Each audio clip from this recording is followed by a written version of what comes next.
Veamos.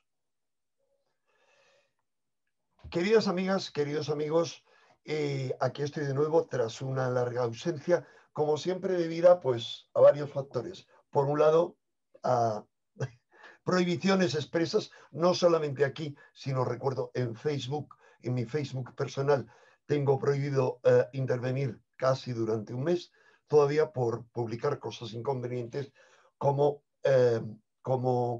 foto mía de Facebook, una imagen de Orwell con una frase de Orwell que viene muy a cuento en estos momentos. Pero no voy a seguir por ahí. La cuestión es que todo esto se da en lo que yo percibo como una situación latente o presente, para la mayoría de la gente nada más latente, de desesperación colectiva. En algunos presentes desesperados por todo lo que está ocurriendo y lo que puede venir. Bueno, esta prohibición y otras cosas yo me lo tomo siempre como señales, señales que te ofrece el camino en torno a lo que es adecuado hacer. Por mi parte, cambiar de rumbo, por supuesto, buscar otras vías de expresión más libres que voy a ir generando en cuanto tenga tiempo. Y por otro lado, como una indicación de hacia dónde me debo dirigir, que es en otras direcciones, sobre todo en esa dirección que siempre he señalado, pero que no he seguido, que es que la idea es que tiene que haber un cambio interior, una reevolución interior. La cuestión es que nada se da si no es con un fin, que es una frase de un gran maestro, para mí el maestro por excelencia en el plano humano. Casualmente, y en la palabra casualidad no creo, supe del último libro de Ricardo González. Querido amigo Ricardo, bienvenido a este canal. Lo supe azarosamente por el último número de Año Cero, donde yo publicaba un artículo y dije, el artículo, que era un extracto de su libro, el último libro de Ricardo González, que es Tierra 2, una humanidad extraterrestre, no expresaba lo que expresa el libro, era solamente un fragmento, pero lo vi como una luz que se me ofrecía en cuanto a por dónde deben ir los tiros en este momento, y rápidamente quise entrevistarle, cosa a lo que Ricardo accedió y algo que te agradezco mucho, querido Ricardo. Un placer, Enrique. Sabes cuánto te aprecio y estoy muy contento de compartir contigo y con toda tu audiencia. Gracias por la oportunidad. Muchísimas gracias a Ricardo. Le conozco desde hace más de una década, cuando nos reunimos con un compañero de la revista que estaba encargado de entrevistarle, pero las cosas que decía Ricardo sobrepasan mucho los límites de la ufología. Ese compañero ufólogo hoy no, vamos, le parecía una locura todo eso. A mí no me parece locura nada, menos lo que viene de Ricardo, que es una persona muy sensata pese a lo que manifiesta, por mi larga experiencia, pero no voy a hablar de mi experiencia aquí, a lo mejor habrá otro momento, en mi experiencia de ir en algunas ocasiones con contactados, de los que en ocasiones a mí me merecían poco crédito, en otras no, y he asistido a cosas increíbles, como han asistido varios ufólogos acudiendo a reuniones con Ricardo. Recuerdo, por ejemplo, Ricardo, esa reunión en Montes Asta, donde acudió una famosa ufóloga norteamericana, italiana, Paola Harris. Así es correcto, Enrique. Como sabes, el No te escucho terreno... bien, Ricardo. ¿Me escuchas mejor ahora? ¿Sí? No. Sí, a ver, a lo mejor hay algún problema de... Disculpa, es un problema mío. Sí, sí, puedes seguir hablando. Muy bien, sí. Sí. Como te decía, es correcto, el terreno de los no identificados, de los encuentros cercanos, es muy resbaladizo y hemos tratado de darle seriedad a este fenómeno, tratando de convidar a investigadores reconocidos, periodistas del fenómeno OVNI, para que participen de estos contactos programados. En mi caso lo he hecho ya en 8 ocasiones en distintas partes del mundo, y una de las más célebres es la que tú comentas con la periodista e investigadora Paola Harris ítalo-norteamericana, muy famosa porque fue la asistente de J. Allen Hynek, como todos sabemos, uno de los padres de la ufología. Actualmente acaba de publicar un libro Harris con Jacques Vallée, otro de los grandes investigadores del fenómeno OVNI, y ella participó en el 2014 y el 2015 de un avistamiento programado del que fue testigo, que ella lo comentó en varios artículos en congresos de ufología, y por si esto fuera poco y suene a un delirio, a un disparate, Harris, acompañada de un grupo de unas 12 personas, vio a una entidad de aspecto humano que apareció allí en Monte Shasta, al norte de California, y que le conmovió profundamente, una entidad de origen aparentemente no humano, extraterrestre. Genial. Resulta que esas entidades con las que tú estás en contacto aseguran proceder, si no me equivoco, de Alpha Centauri, ¿es correcto? El grupo que ha estado en comunicación con muchos testigos en mi país de origen, en el Perú, y con este humilde servidor, efectivamente sostienen provenir del sistema estelar vecino Alpha Centauri, que se emplaza a unos 4 años luz de distancia de la Tierra. Seres, como decía hace un momento Enrique, de aspecto muy parecido al nuestro, humano, cabeza, tronco, extremidades. Habitualmente les hemos visto vestidos con un enterizo como de aspecto metálico, pegado a un cuerpo muy esbelto, proporcionado, y las manos y el rostro descubiertos. O se parecen mucho a nosotros, o nosotros nos parecemos mucho a ellos, o son seres, entidades que tienen la capacidad de mutar, cambiar su apariencia y lucir al menos como un humano. Pero eso fue lo que vimos. Ahora, curiosamente hay que aclarar que el sistema de Alpha Centauri es el más cercano a la Tierra a unos cuantos, creo que 4 años luz, en el que se han descubierto que puede tener planetas habitables similares a la Tierra. Pero es curioso, esto se sabe hace muy poco. Así Y es. también hace muy poco, exactamente un año después de un contacto que tú tuviste y que publicaste en tu página web, o sea que nadie puede decir, después de que los científicos hicieron presente, digamos, su proyecto, Ricardo dijo no, porque tú lo habías publicado antes. El 12 de abril del 2016, Stephen Hawking, rodeado por otra serie de científicos, gente que le apoyaba como un millonario ruso y como también el fundador de Facebook, Así es. digamos, pusieron en marcha, anunciaron un proyecto, el proyecto Breakthrough Starshot, que pretendía enviar una miríada de nanonaves como chips hasta Alpha Centauri en búsqueda de posibilidades de vida. Un proyecto muy a largo plazo que cuentas en tu libro, en este libro tuyo, Terra 2, detallas, que había sido precedido por otro proyecto de la Armada. Bueno, la cuestión es que, curiosamente, el mensaje que a ti te habían dado tenía todo que ver con ese proyecto, con la búsqueda de ese proyecto, que es buscar planetas cercanos a la Tierra que sean evitables por si en un momento determinado debemos abandonar nuestro mundo. Bueno, lo has sintetizado muy bien, Enrique. Es una advertencia dramática.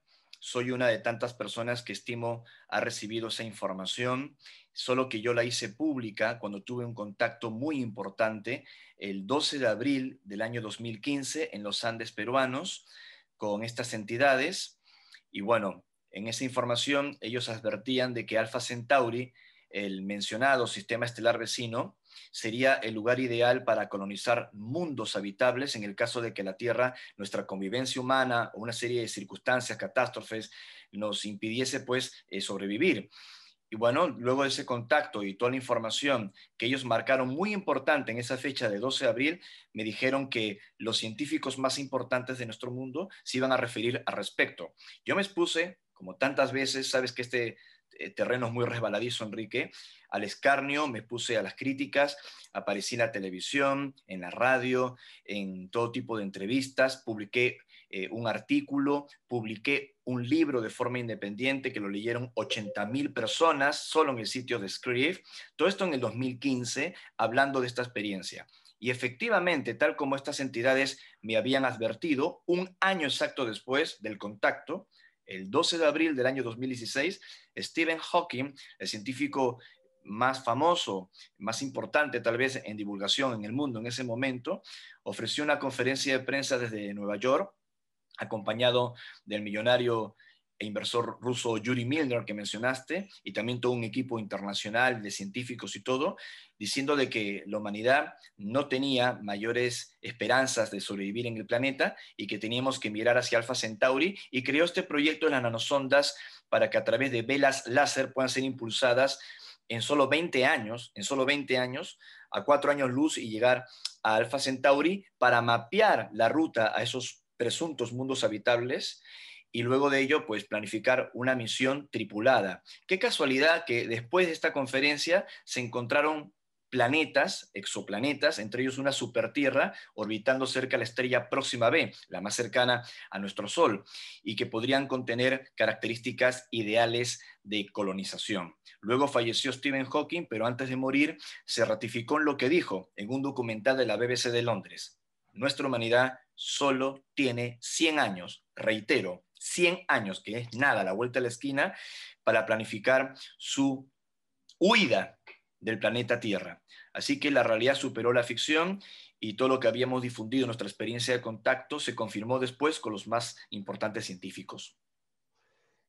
Todo esto puede sonar a una locura total. A mí me sonaría una locura si no fuera por mis experiencias subjetivas y objetivas, que me hacen estar siempre cada vez más abierto a cualquier cosa que se haga desde una sensatez.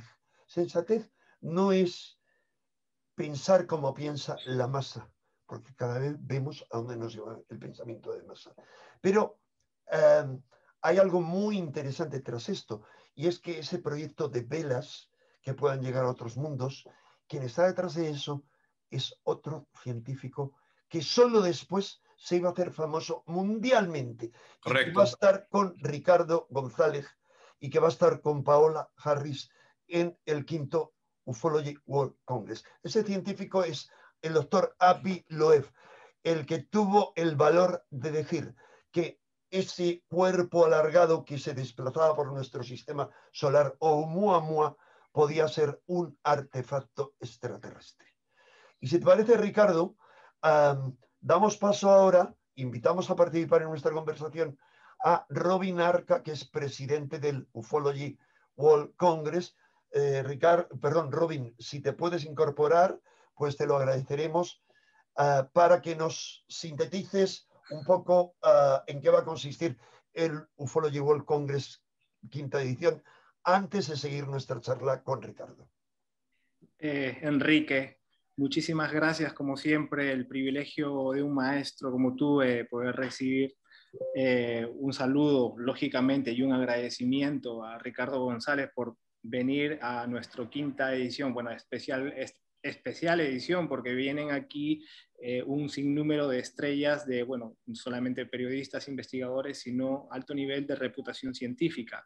Y es por ello de que le doy un gran agradecimiento a Ricardo por creer en nuestro proyecto, que ya tiene 5 años, y definitivamente estamos bastante emocionados de recibirlo con los brazos abiertos a Ricardo González, que es lógicamente uno de los investigadores más importantes de la actualidad. Gracias por la invitación, Robin. Sabes que desde la primera edición fui invitado para estar con ustedes, pero por una razón u otra no se pudo concretar, pero esta vez allí estaremos. Y como bien decía Enrique, qué curiosidad pues que coincidamos Paola Harris, que fue testigo de estas experiencias de contacto y las ha difundido, y también el doctor Avi Loeb, que fue, como bien lo dijo Enrique, el científico que le sugirió a Stephen Hawking el proyecto de las velas láser para poder llegar a Alpha Centauri, y un científico de Harvard que ha hablado abiertamente del contacto extraterrestre. Así que enhorabuena que nos puedan reunir a todos nosotros en este importante congreso en Barcelona. He de aclarar aquí que lamentablemente este año no puedo estar acompañándoos en ese congreso. Ya lo sabía Robin, que si eran estas fechas, el año pasado se lo dije, porque además de otros proyectos que tenía en ese momento, se unen circunstancias muy especiales. La última experiencia que tuve en Barcelona casi me pudo haber costado la vida, entonces yo necesito tomarme un tiempo de tranquilidad, pero voy a lamentar muchísimo, porque sabe perfectamente Robin que yo estaba entusiasmado con la idea de conocer ahí a Avi Loeb. Y bueno, ojalá que la divina providencia nos permita reunirnos en el 6º Ufology World Congress. Definitivamente este año estamos poniendo el listón muy alto con 70 conferencias en simultáneo. ¿Esto qué significa? Que es un trabajo con bastante compromiso, porque lógicamente traer 35 conferencias principales y 40 talleres es de gran compromiso. Entonces, yo os doy las gracias tanto a ti, Enrique, y también a Ricardo. Ya os esperamos. Lógicamente, Enrique va a volver sí o sí al Ufology World Congress en las próximas ediciones, pero estamos bastante ansiosos de tenerte con Paola Harris, con Avi Loeb, con Chandra Wickramasinghe y una lista infinita de grandes ponentes internacionales que vienen de todas partes del mundo con todas las dificultades que significa trabajar en época de COVID y de pandemia, pero lo más importante es que la ilusión está por delante. Os voy a pedir, por favor, que no repitáis las palabras prohibidas, esas dos que tú has dicho, o pinchazo tampoco. Es decir, hay una serie de palabras por las cuales este vídeo puede desaparecer. Entonces, perdón, porque debí haberos aclarado desde el principio. Como han desaparecido una docena de vídeos del canal. Entonces, lógicamente estamos completamente agradecidos a todos los inscritos y que confían en todo, en cada año participando fielmente del Congreso. Entonces, sin más, yo les agradezco tanto a ti, Enrique, por tu invitación, y a Ricardo con los brazos abiertos, como siempre, hermano. Estaremos encantadísimos de tener tanta sabiduría y tanto conocimiento para poder compartir con todos nuestros asistentes. Gracias, Robin. Mi gratitud hacia Ricardo, porque este era su espacio. Entonces, ha estado encantado de que estuvieses invitado en su espacio. Y creo que venía muy a cuento que nos explicaras eso, puesto que van a coincidir 3 personas, Ricardo y otros 2, que tienen protagonismo muy diverso. Cubren el ángulo de la ufología y el contactismo y, por otro lado, el de la ciencia, apuntando en una misma dirección. Gracias, Robin, y hasta siempre. Un gran abrazo, querido amigo. Seguimos, Ricardo. Vamos a ver. Todo esto suena a cosa de locos, curioso. En unos momentos en los cuales la gente debería estar más abierta que nunca a la idea de que estamos siendo visitados por seres, yo no diría extraterrestres, sino ultraterrestres, es decir, seres que se escapan, como tú lo detallas muy bien en este libro tuyo, en Terra 2, a todas nuestras concepciones, por las experiencias que tú tuviste fuera de tu cuerpo. O sea, es un relato demasiado amplio para sintetizar aquí. Pero, ¿qué ocurre? Que de repente hemos tenido estas revelaciones del Pentágono y finalmente el informe en el que dice claramente que hay una tecnología que supera a toda la nuestra, y no hay más que irse a mi canal y a otros sitios y a la televisión pública para comprobar que no se ha hecho ni caso. Cuando Iker me decía, hacía bastante tiempo, un año, por las revelaciones de la Marina, me decía, esto marca un antes y un después, no hay vuelta atrás, no sé si un año o más, y yo le decía, Iker, flor de un día. No, pero eso es imposible. Se olvidará, la gente se olvidará, porque cada vez hay más circunstancias externas que hacen, que nos llevan a olvidarnos y que nos llevan a cercenar la posibilidad de salto evolutivo para superar esta crisis de la que tú hablas en el libro. Entonces yo te quería decir, esta idea de la evacuación mundial es una pena, por falta de tiempo por mi parte, no haber hurgado en mi biblioteca de contactos para mostrar una docena de libros antiguos que hablan de esto como proyecto de evacuación mundial. Eso se viene diciendo entre los contactados hace muchísimo tiempo, y algunos encuentran paralelismo con ciertas cosas de las que se hablan en la Biblia, como el rapto. En fin, cuéntanos tú, Ricardo. Bueno, es un tema muy amplio, has hecho un excelente resumen. Por un lado, cuando hablamos de contacto extraterrestre, y yo siempre lo defiendo así, al menos en esta postura, en esta visión que tengo en la actualidad. Cuando digo extraterrestre no me refiero a un ser con escafandra que necesariamente viene en un disco volador, sino algo fuera de nuestra comprensión terrestre. Sé que hay una disputa de opiniones sobre la identidad de estos presuntos seres, hipótesis que tocan lo interdimensional, que tocan realmente lo extraterrestre, que tocan lo psicológico. Yo creo en la hipótesis múltiple, como he dicho, en donde creo que todo eso convive, que hay fenómenos paranormales, que hay entidades interdimensionales, que también no hay que descuidar la hipótesis extraterrestre, ¿por qué no?, en un universo tan amplio y tan vasto. Así que estamos enfrentando un asunto muy complejo.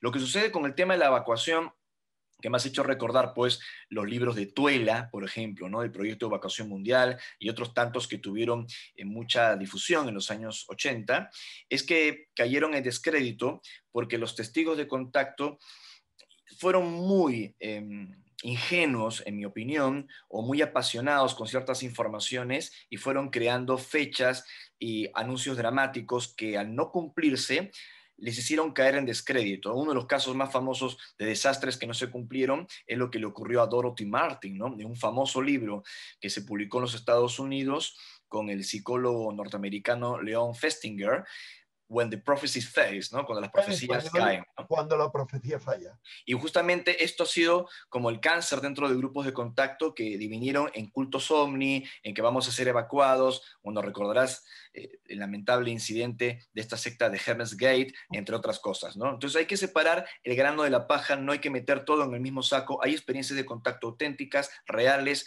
que hay que investigarlas y no hay que ponerlas todas, insisto, en la misma bolsa. Entonces, tal vez rescatando algún trozo de verdad dentro de tanta confusión y tanto mar de desinformación, la supuesta evacuación no era necesariamente de seres extraterrestres que iban a venir a la tierra y a rescatar a los justos, como rememorando la visión de Juan, ¿no?, el discípulo amado, tal vez en la isla de Patmos, las revelaciones, sino que más bien era la humanidad con su tecnología en una circunstancia dramática que se rescataba a sí misma para ir hacia otros mundos, ¿no? ¿Quién sabe si realmente eso podría ser? Y hoy por hoy, tal como nos habían advertido estos seres en el contacto, que nos decían de que las iniciativas espaciales ya no iban a recaer exclusivamente en las naciones, las grandes potencias, sino que iba a haber un concurso híbrido entre las potencias y emprendimientos privados, o sea, corporaciones privadas aeroespaciales que marcarían la ruta de la agenda espacial. Así nos dijeron estos seres en relación a lo que vendría en el futuro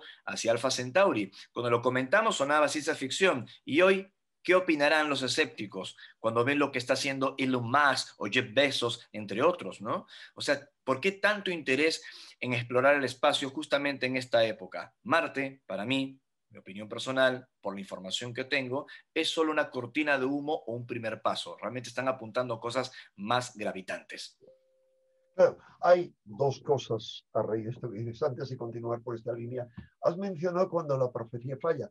Curiosamente, la contactada principal ahí, Dorothy, es una historia de locos, aparentemente. Pero lo que normalmente se ignora es que dos agentes de la CIA, que se guiaron por informes de un agente del FBI que la estuvo entrevistando, estuvieron en relación con ella y en un determinado momento ella les dijo, estando en la gran ciudad, ahí están ante ustedes. Miraron por la ventana y vieron un disco volante, bueno, por llamarlo así, por la ventana. Es decir, por un lado, en el mundo del contactismo, y ha sido mi vivencia personal, se conjugan la aparente locura, los fallos en los anuncios, la cosa incoherente e irracional, con hechos aplastantes que uno no sabe cómo integrar. Bueno, es correcto. No, pienso lo mismo. De hecho, tú sabes por tu larga trayectoria de investigación, Enrique, y ya que hablamos de Dorothy Martin, que Dorothy Martin fue muy influyente en el contactismo de América Latina y de rebote en el contactismo español, porque ella, siguiendo esos supuestos mensajes, llegó al Perú, vivió en Perú en los años 50, acompañada de un investigador de Arizona como fue George Hunt Williamson, uno de los testigos de los encuentros cercanos de George Adamski, cuando amigo estuvo de allí Adam Spacey.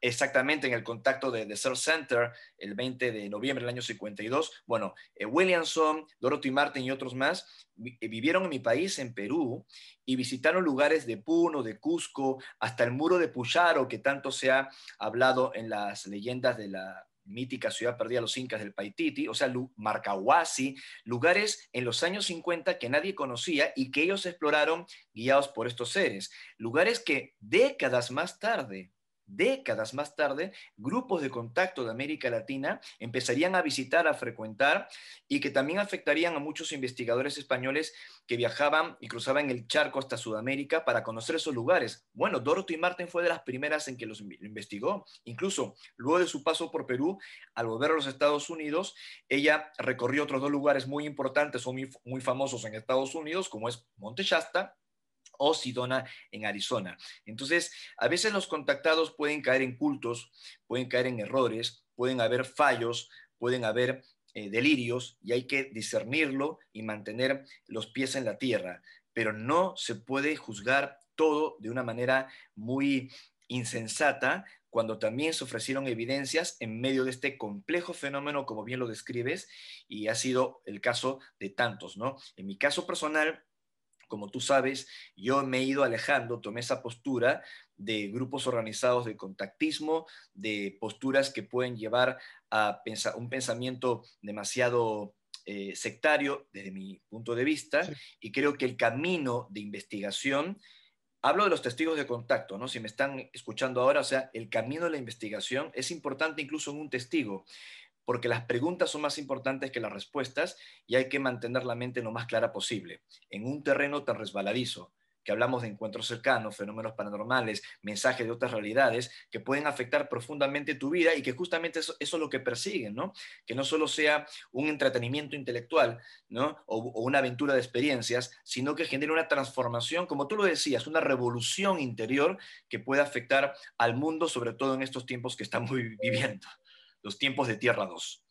Yo me alegro mucho que comentes eso porque lo comparto completamente, esa visión. Hay que decir que aquí en tu libro, entre otras muchas cosas, cuentas como una institución científica de las que están abiertas a investigar todos estos temas, investigó tu caso a través de Paola Harris, pero bueno, quien quiera más, saber más, puede leer el libro.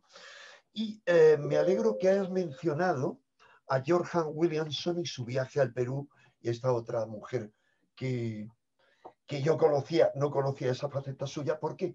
Porque en los años 50 se empezó a desarrollar con toda esta gente en Perú dos cosas paralelamente. Por un lado, toda una serie de gente que decían que tenían contacto por radio, por ejemplo, Jan Williamson, con habitantes de Ganímedes, uno de los satélites de nuestro sistema solar, y hay otros, Joseph Ibrahim, Así es, seudónimo de alguien a peruana. quien conocí aquí en España y que me tuvo que, un señor mayor peruano, y que me tuvo que confesar que ese relato suyo de un viaje aparente a Ganímedes había sido un viaje astral, y otra serie de gente que derivó luego en los grupos Rama, con el padre Sisto Paz, etc. Ahí se hizo popular. Ahora, paralelamente, cuentas tú en el libro que toda una serie de campesinos y pastores peruanos, de etnias aborígenes peruanas, empezaron a tener contacto con los señores Apu en Perú en los años 50. Es verdad, hay una línea. A ver, yo he estado ofreciendo algunas entrevistas en España también con algunos colegas periodistas tuyos que conoces muy bien, y les explicaba, ¿no? Cuando ellos me preguntan cuál es la conexión entre tantos casos que se han dado en el Perú y su link con los casos de contacto en España, lo que pasó en Estados Unidos, porque hay cosas que se parecen, y yo le explicaba.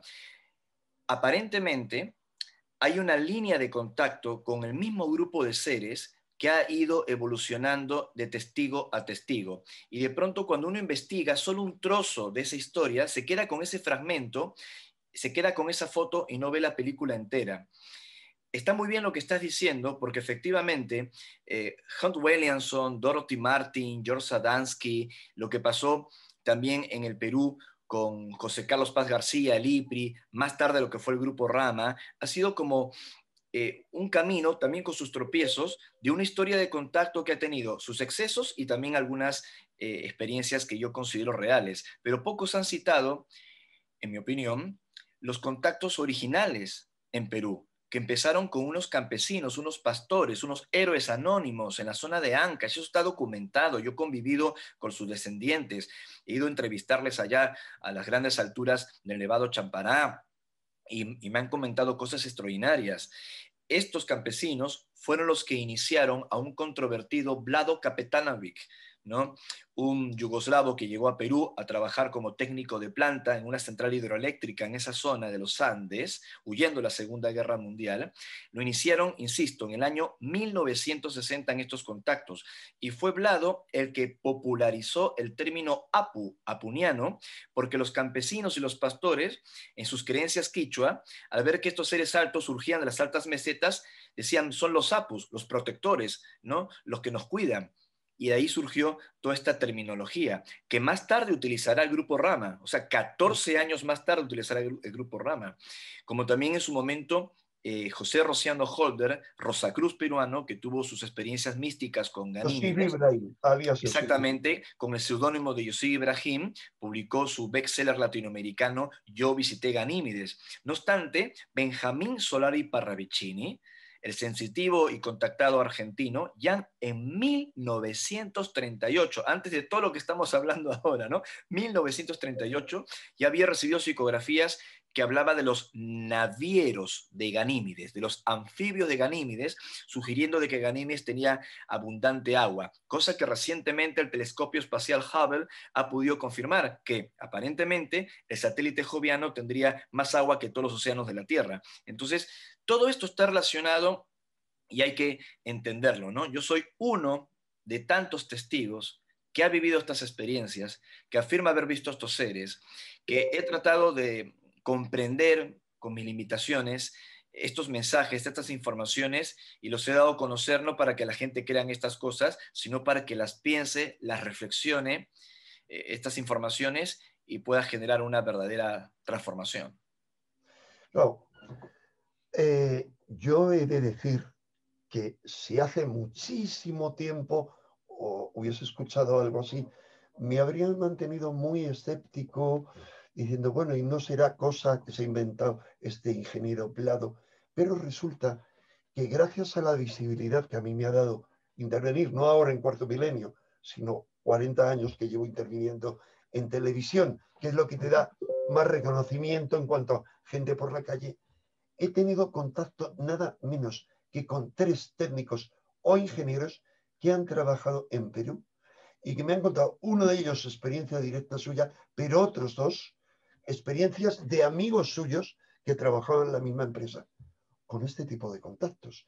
Así es. Y yo diría, bueno, pero es que a lo mejor se lo inventan, pero es que me daban tales detalles que pocos, entre ellos tú, desde luego, por encima mío, y yo, podíamos conocer con respecto, porque no se han publicado. Hace falta ser un investigador, estar muy especializado, que tenía que decir, es que algo hay. Uno incluso me dijo, si usted viene a tal zona, van a contactar con usted seguro.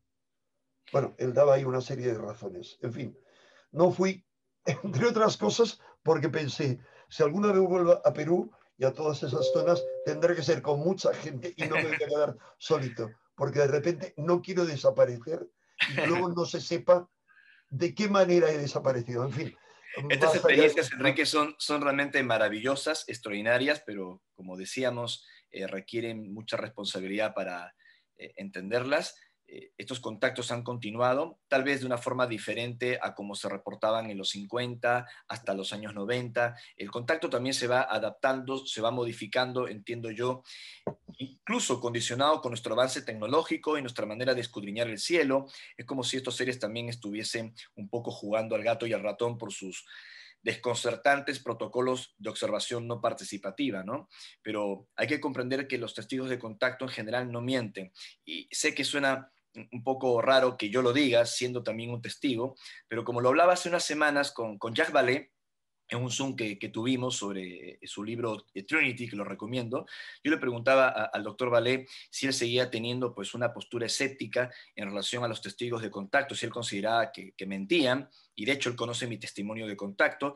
Él ha escrito un libro con Paola Harris, y Paola Harris afirma haber visto un extraterrestre de aspecto nórdico a mi lado, en Monte Shasta. Entonces el doctor Vallée me dice, no, en la mayoría de las ocasiones los contactados no mienten. Estoy convencido de que han vivido algo. El problema, me comentaba Jazz Vallée, es entender con qué tuvieron contacto, o sea, qué fue lo que pasó y de qué se trata. Y en esa postura, incluso este servidor, que afirma haber visto estos seres, acompañado a otros testigos, yo tengo la mente completamente abierta para entender si estos seres son los que dicen que son, si sus mensajes realmente están condicionados hacia algo. O sea, yo tengo una mente muy crítica estos últimos años con todo lo que he vivido desde que soy adolescente, ¿no? Desde que era, perdón, Enhorabuena, adolescente. enhorabuena porque hace falta esa mentalidad crítica. Desde que era, Enrique, nos conocemos años, yo vengo viviendo esto desde que era adolescente, ahora soy un hombre de 47 años y el agua no pasa por casualidad debajo del puente. Lo que sí puedo decir en todo este tiempo de experiencias extraordinarias es que tengo algunas pocas certezas. Al menos los seres que yo he conocido han sido éticos, no sé si el término es correcto, no han sido hostiles, han compartido mensajes de alternativa, de esperanza. Las informaciones que han transmitido se han cumplido a través del tiempo, generalmente ha sido así, y las ocasiones en que nos han permitido invitar a periodistas o investigadores a presenciar un fenómeno en un horario objetivo, en un lugar concreto, ha ocurrido, ¿no? Entonces, esto también, en honor a la verdad, lo tengo que decir. Después, todo lo demás seguirán siendo preguntas, pero las preguntas son las que guían la vela de mi barco. Así es. Bueno, hay una pregunta antes de continuar con el desarrollo central del tema. Hablábamos de que desde los años 50 ya se hablaba de seres de Ganímedes, y tú decías también Solari Parravicini anteriormente. Pero Ganímedes es algo que está muy cercano. Es decir, si fuera un planeta habitable, no haría falta irse tan lejos. ¿Tú crees o has recibido la información de que realmente hay seres en Ganímedes? Es Sí, un satélite de nuestro sistema. hay un consenso en diferentes testigos de contacto extraterrestre. Pero hablo de tu experiencia, no de toda la comunidad. Bueno, en mi propia experiencia, sin mencionar a otros testigos, ¿vale? ¿Sí? Sí, también hemos recibido en su momento información de que existiría una colonia de civilizaciones más lejanas que se habría afincado no solo en Ganímedes, sino en otras lunas de Júpiter, ¿no? Como Europa, por ejemplo, ¿no?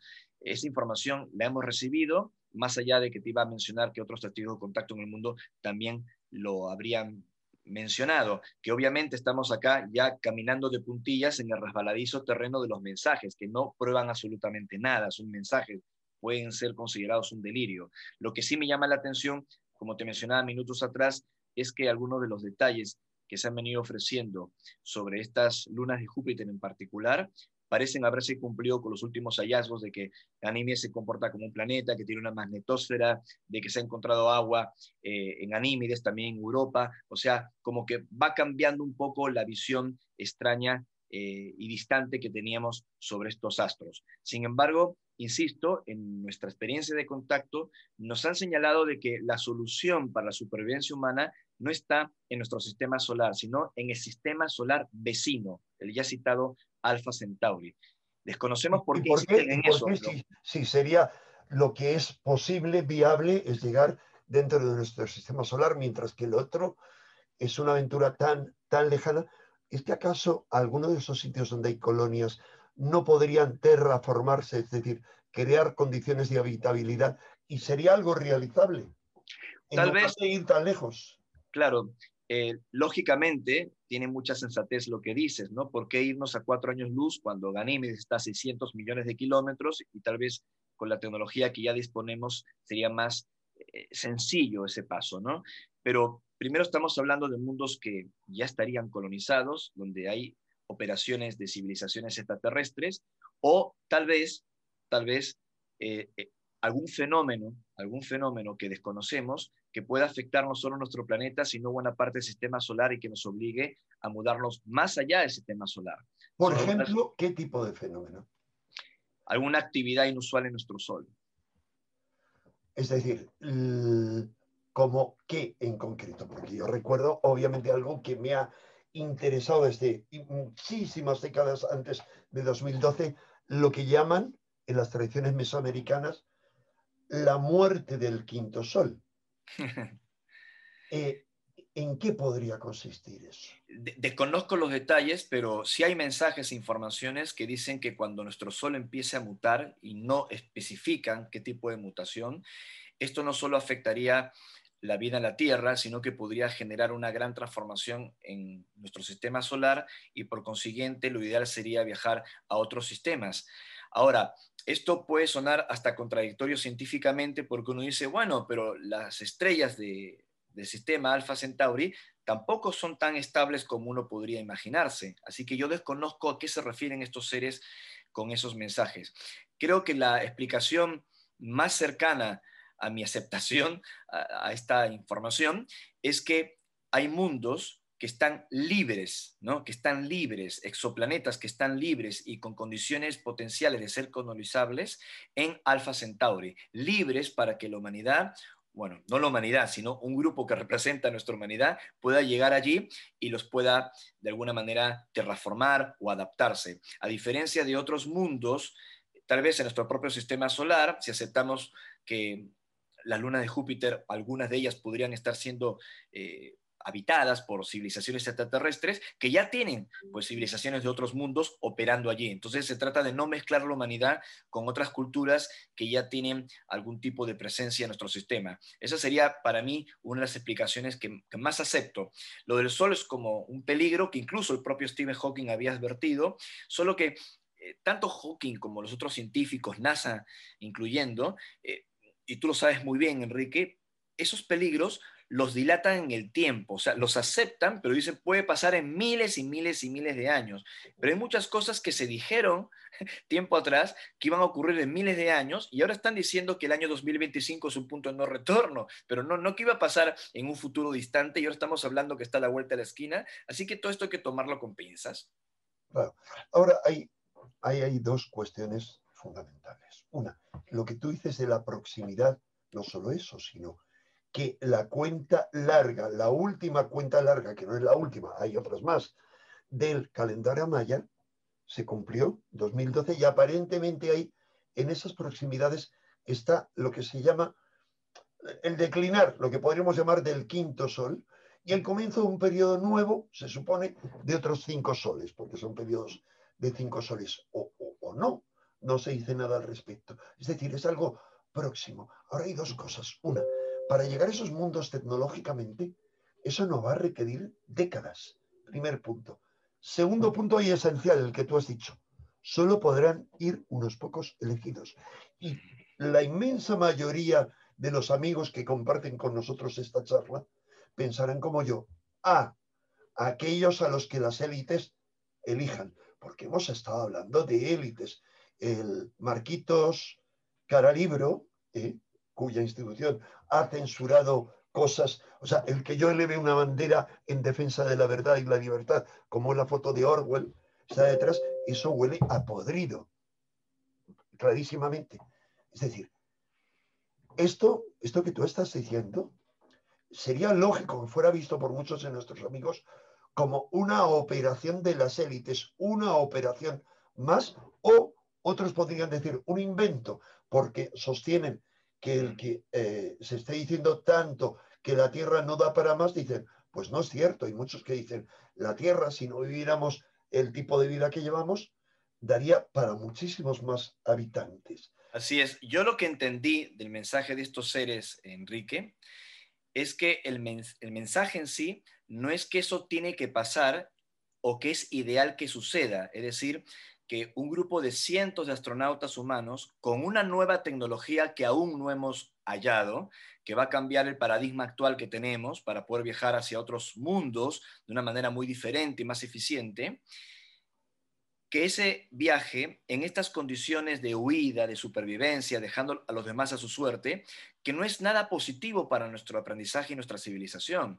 Más aún cuando estas situaciones de emergencia ocurren, casi siempre implican, ¿no?, a un grupo con un gran poder económico, tecnológico, que decide y que es elitista. Eso ha pasado siempre en la historia de la humanidad, no solo con los viajes espaciales, ¿no? Me estoy refiriendo en general con la propia historia, y tú lo conoces muy bien. Y eso se puede repetir en un escenario más dramático, en donde la humanidad estaría condenada a una gran extinción y obviamente solo un grupo de personas podría salvarse a través de un viaje espacial. Pero lo que dicen estos seres es que justamente una cosa es viajar hacia otros mundos por un desarrollo intelectual, de conciencia, de exploración espacial, que es parte del aprendizaje de una cultura como la humana, que no es este el caso que estamos hablando, y otra cosa es viajar a otros mundos porque cometimos graves errores de convivencia en el planeta, con el planeta, entre nosotros, con divisiones, con una catarata de circunstancias que no han sido muy positivas y que nos ha empujado a un callejón sin salida en donde un grupo de poder crea un proyecto que yo denomino el arca, esa élite que tú mencionas y lo describo bien en el libro, para que solo unos cuantos, y con qué criterio, ¿no?, puedan ser Eso elegidos. sería el arca de los podridos y de los siervos o de los adláteres de los podridos. Y bueno, o sea, por eso te digo, ¿en qué puede terminar esto, no?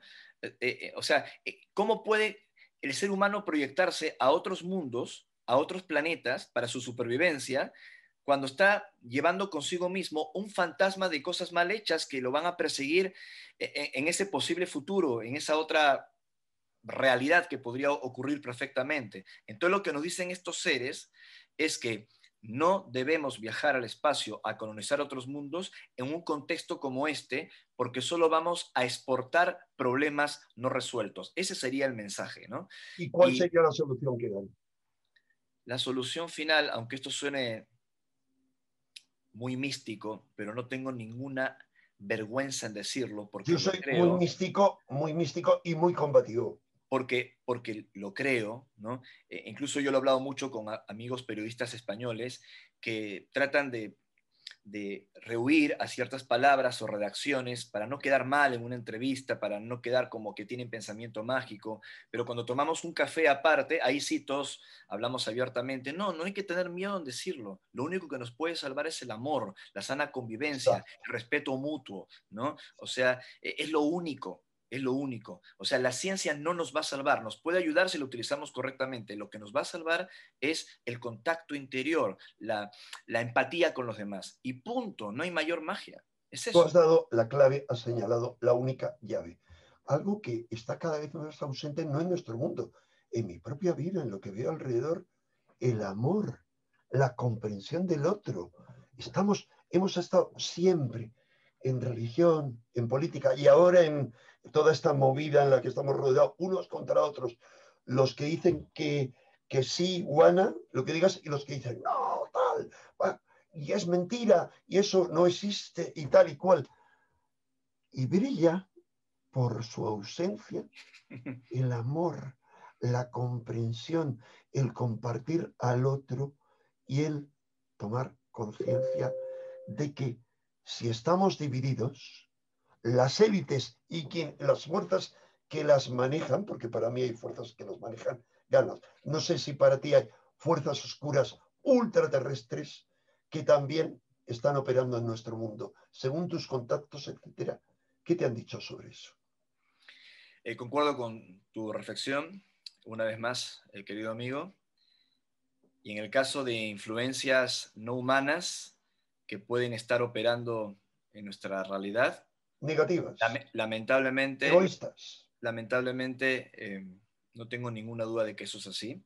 También tengo la certeza de que una persona despierta, una persona consciente, es menos susceptible de ser manipulada por fuerzas que desconocemos y que obviamente tratan de colocar la zancadilla al progreso del ser humano. Estamos en medio de una batalla o una guerra de fuerzas, de dioses, como le queramos llamar, muy antigua, que siempre ha existido, que sé que es muy delicado de mencionar porque también hay mucha literatura esotérica, ufológica al respecto, donde también pueden implicar mis propios libros, por ejemplo, ¿no? Que es muy controvertida, pero quitándole las tildes y los acentos que no corresponden, definitivamente existe esa pugna y sí que hay una influencia. Se conoce desde siempre. Nuestros ancestros lo sabían, que es un tema muy antiguo, que aparece en las grandes religiones de antaño, en los mitos, en las leyendas, y esas fuerzas siguen operando en esta región del universo que llamamos el planeta Tierra. Y nosotros que hemos elegido venir aquí, aunque esto también suene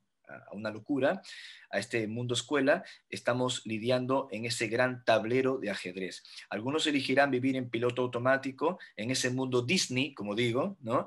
Y otros procuramos mantener el mayor tiempo posible la mente despierta. Porque si uno está ciego, ¿qué puede ocurrir? Como si un gran maestro hace 2000 años, ¿no? Si un ciego guía a otro ciego, ¿acaso ambos no caerán en el hoyo? Y eso es un poco lo que está pasando en este momento actual. La desinformación, la ignorancia es sinónimo de, el miedo es sinónimo de oscuridad. El conocimiento, la información, el pensar, la empatía, sería sinónimo de luz y de amor. Yo lo veo así. Muy buena tu mención a ese mundo que tú has calificado de dis, y por si acaso la censura, INEI, porque me recuerda dos cosas. Una, ¿a qué diablo vendió su alma George Lucas cuando entregó la mayor saga mitológica como es Star Wars? ¿A quién se la vendió y qué ha hecho esa organización con ella? Y luego, porque yo pensaba que ibas a decir, en lugar de ese mundo distópico, vamos a la distopía total. Por cierto, que en tu libro, ya sé que se ha hecho muy tarde y te están esperando para otra reunión. Tengo que agradecer, aquí estaba buscando en el móvil, a nuestro común amigo Joaquín Cot de Aranjuez, en cuya casa estás. Estoy en su despacho ahora mismo, sí. Esa amabilidad.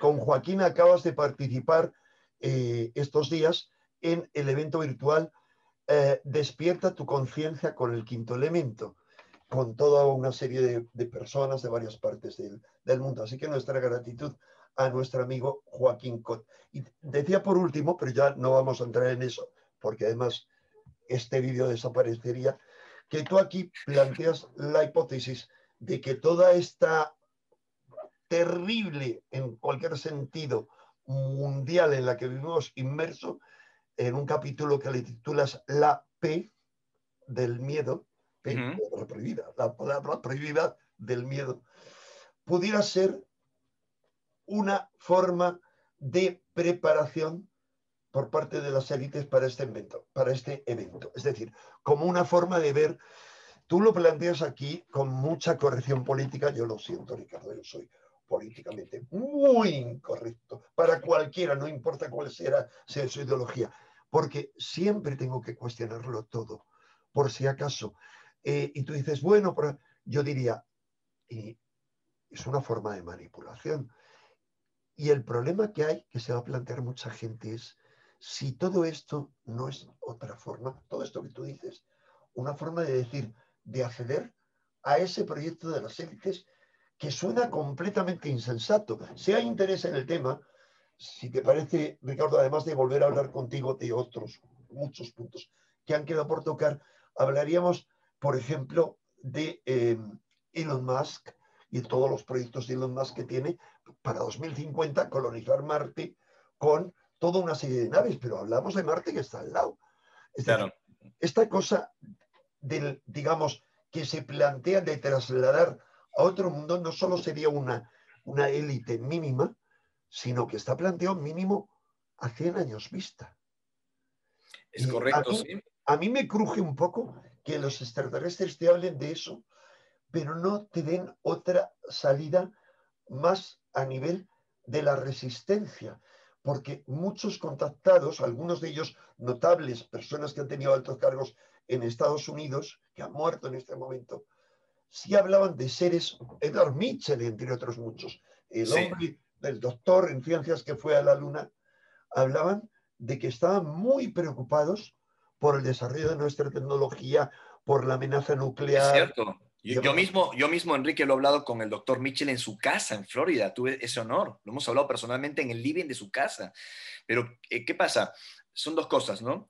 Por un lado, están las personas comunes y corrientes, como ha sido mi humilde caso, que compartimos esta información, estas investigaciones, este testimonio de contacto para llegar a un público mayor y que genere tal vez una especie de efecto dominó, ¿no? De personas que se interesen, investiguen, reaccionen a esta información, que piensen. Pero también hay testigos de alta credibilidad que han recibido estas informaciones y el rol de esos testigos de alta credibilidad es diferente, como los casos que tú has mencionado, científicos que saben de estas cosas y que en silencio están intentando sabotear el programa de estos impresentables, por decirlo de otra manera. Y en el caso de mi libro, sí es verdad, yo he tratado de ser muy balanceado, muy equilibrado en un tema tan puntilloso, pero también he dicho, sin pelos ni ningún tipo de miramientos, de que esta situación que estamos viviendo, esta P del miedo, que ha sido programada, que es un ensayo, lo he dicho con pelos y con todos los detalles, ¿no? Entonces yo estoy convencido de eso, recibimos información que detallo en el libro que viene del año 2019, aunque no nos imaginamos que iba a hacer esta situación así. Sé que nos va a tomar unos años, esto no termina a la vuelta de la esquina, Pues nada. Es un Bueno, programa y muy es el largo. primer gran episodio, pero luego vendrá sesión continua, segunda parte. Lamentablemente tenemos la misma información y lo que viene no es nada auspicioso, pero bueno, el objetivo de esta entrevista es dejar un mensaje de alternativa, de esperanza, de conciencia, porque vamos a claudicar ahora en estos momentos tan importantes históricos que nos está tocando vivir. O sea, ¿vamos a claudicar? No, obviamente que no.